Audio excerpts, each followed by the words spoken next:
Казахстан готовит новый неприятный сюрприз для России. Это может серьезно ударить по кремлевской казне. Дочь Путина попала под обстрел. Ей пришлось отдуваться за отца.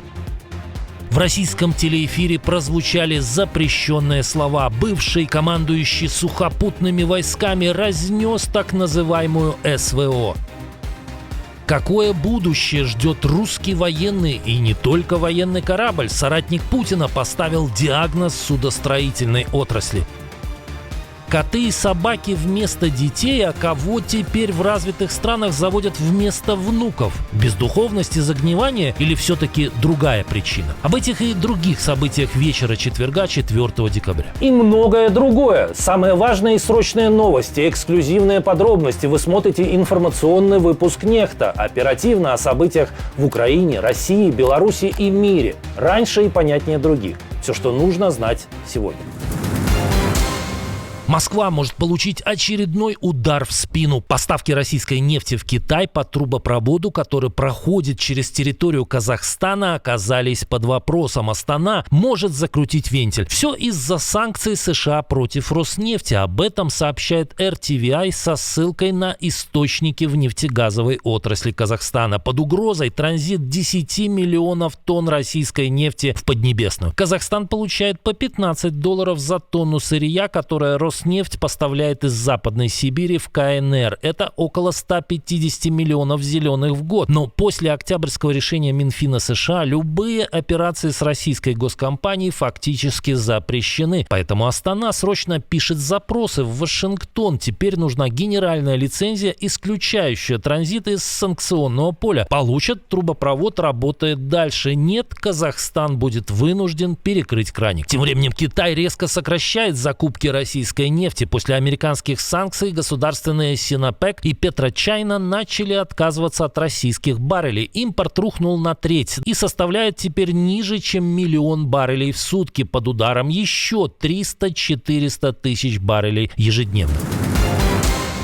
После возврата Стива Уиткофа и Джареда Кушнера из Москвы Трамп выдержал долгую паузу и, наконец-то, рассказал, что он думает о состоявшихся переговорах. У них была очень хорошая встреча с президентом Путиным. Посмотрим, что из этого выйдет. По словам Трампа, российский лидер якобы подал сигнал, что хотел бы закончить войну и вернуться к нормальной жизни. Трамп предположил, что Путин мечтает снова торговать с США, а не терять тысячи солдат в неделю. О президенте Украины Владимире Зеленском Трамп высказывался уже в другом тоне. Знаете, когда я был в этом кабинете и говорил с ними о том, что у него нет никаких карт, вот тогда и нужно было урегулировать ситуацию. Я думаю, что это было гораздо лучшее время для урегулирования. Но при этом президент США признал, он не знает, что делает Кремль, и сказать, приблизила ли встреча Кушнера и Уиткофа с Путиным окончание войны, он не может.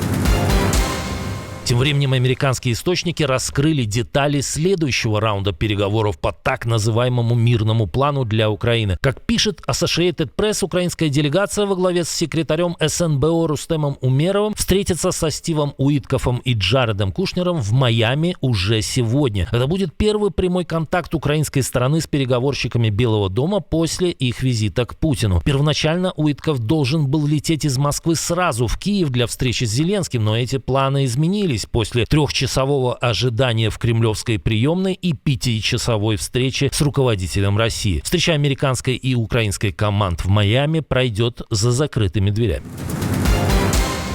Дочь Путина оказалась под обстрелом, но не таким, который испытывают на себе много лет жители Украины из-за агрессии, развязанной ее отцом. На девушку сыпались не бомбы, а неприятные вопросы, и сыпались не где-нибудь в Москве, а в Париже.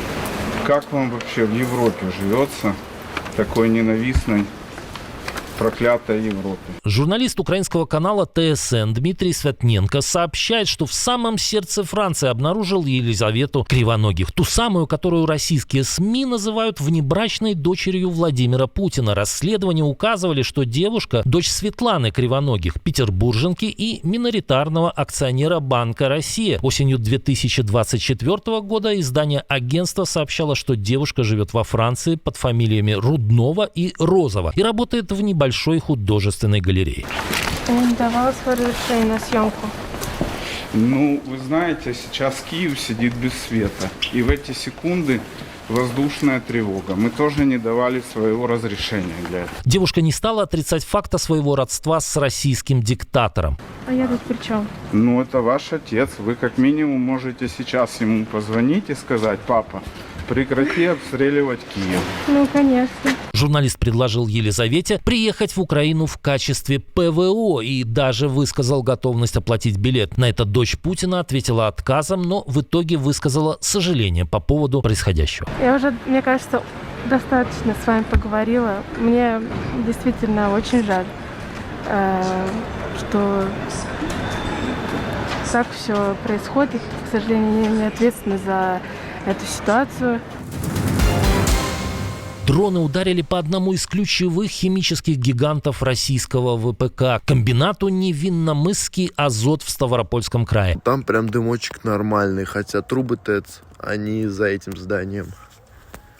То есть дымит там прям вообще охуенно. Этот завод принадлежит крупнейшему российскому производителю удобрений Еврохиму, но одновременно предприятие является критическим поставщиком сырья для российского оборонпрома. Здесь производят аммиак, селитру, карбамиды и так далее. Все то, что дальше превращается в начинку для артиллерийских снарядов. Reuters ранее фиксировал прямые поставки с этого комбината на завод имени Свердлова, один из крупнейших производителей взрывчатки в Российской Федерации.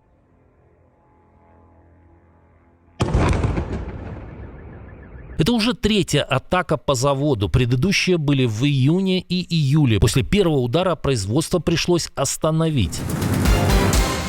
В российском телеэфире прозвучало то, о чем Кремль предпочитает молчать. Речь зашла о провалах российской армии. И это были слова необычной говорящей головы. С резкой критикой выступил бывший командующий сухопутными войсками Российской Федерации Владимир Чиркин. Чтобы быть честным, я не собираюсь никого критиковать, но, по-моему, Россия в очередной раз не была готова к войне, как это было и в прошлые годы, и в прошлые столетия. Больше того, традиционно произошла недооценка противника и переоценка своих войск. В эфире РБК генерал рассказал, что вторжение начиналось под влиянием иллюзий и ошибочной разведки. Чиркин напомнил, как в феврале 2022 года в Москве уверяли, что все закончится за 3 дня по сценарию 5-дневной войны с Грузией. На деле Россия получила жесткий урок: провал под Киевом, массовые потери и паническое отступление. Я бы поставил неудовлетворительную оценку всему нашему разведсообществу России. По сути дела была высказана руководству страны, я бы сказал, ложная информация, что 70% населения Украины за нас, а 30% против. Оказалось ровно наоборот. 30 за нас, а 70 против. Чиркин также обрушился с критикой на бывшего министра обороны Шойгу, который пытался замаскировать провал под Киевом жестом доброй воли, и напомнил, что реальные потери российской армии на этом направлении еще даже не раскрыты. Президент Польши, известный скорее антиукраинскими высказываниями, меняет риторику. На саммите президентов Вышеградской группы в Венгрии прозвучало жесткое предупреждение. Мы государство, находящееся на фланге. Наша позиция особенно важна перед лицом современных вызовов. Несомненно, самым серьезным из этих вызовов является возрождающийся российский империализм. Навроцкий подчеркнул, считать нынешнюю войну лишь конфликтом между Российской Федерацией и Украиной – опасная иллюзия. Гибридные действия, атаки на критически важную инфраструктуру все более дерзко проводятся российскими спецслужбами во многих европейских странах, включая Польшу. Президент Польши сообщил лидерам Вышеградской группы, как российские диверсии влияют на работу польского государства, и призвал укреплять совместную оборону. Единственная реальная гарантия безопасности региона, по его словам, сильное присутствие США и НАТО на восточном фланге.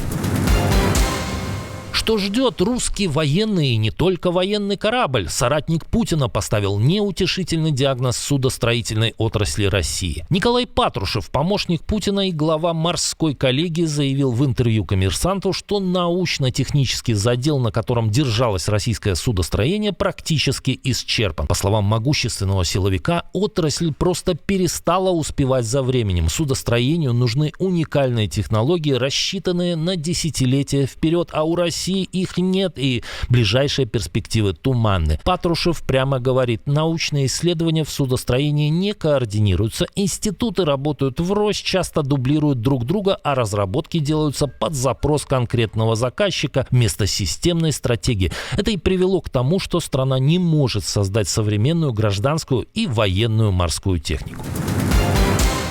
В Южной Корее набирает силу новый тренд. Пожилым людям теперь покупают роботов-внуков. Нет, там не бесятся с жиру, а борются с одиночеством. Страна стремительно стареет. Каждый пятый старше 65, и почти каждый третий из пожилых людей живет в полном одиночестве. Традиционная модель бабушки, живущей с семьей, осталась в прошлом. Каждый день около 10 пожилых корейцев добровольно уходят из жизни. Это один из самых мрачных показателей среди развитых стран. И вот тут в дело вступает техника. Компания Hyodol придумала умную куклу, мягкого робота ростом с небольшого ребенка. Он выглядит как игрушка, но внутри датчики, микрофон и специальное приложение. Внучок напоминает о лекарствах, реагирует на голос, ставит музыку, предлагает простые задания для мозга. Но главное — эмоциональный эффект. Робот говорит тоном 7-летнего ребенка, встречает хозяина фразой вроде «бабушка, я тебя ждала». И это работает куда сильнее, чем любой гаджет. Власти уже раздали более 12 тысяч таких устройств, и еще 1000 купили родственники сами. И да, стоит такой робот недешево, около $880. Но соцработники рассказывают истории, как эта игрушка буквально спасала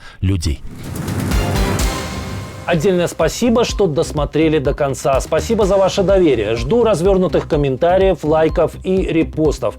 Это важно, чтобы нас становилось больше. На этом пока все. До новых встреч и хороших вам новостей.